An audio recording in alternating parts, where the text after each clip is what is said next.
आणि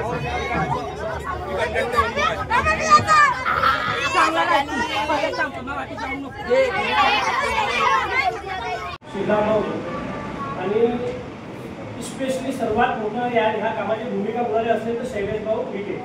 म्हणजे मी म्हणतो सर्वांनी शैलेश भाऊ विखे यांच्याशी स्वागत टाळ्यामध्ये स्वागत करा. भोकर गावाच्या बसचं जे विषय घडला तो विषय त्याच्या शैलेश भाऊ विखेच्या खूप मोलाच्या वाटतात. आणि आमच्या गावासाठी ती एक खूप मोठी बाब आहे की आजपर्यंत आमच्या गावात कधी बस सेवा उपलब्ध झाली नाही.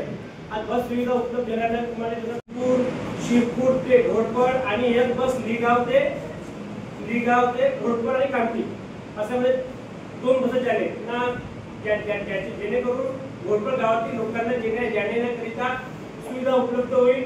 आणि आमच्या गावाची खूप मोठी बागात आहे. पहिल्यांदा घोडपड गावाच्या इतिहासात पहिल्यांदा आहे का बस सेवा उपलब्ध झाली आहे.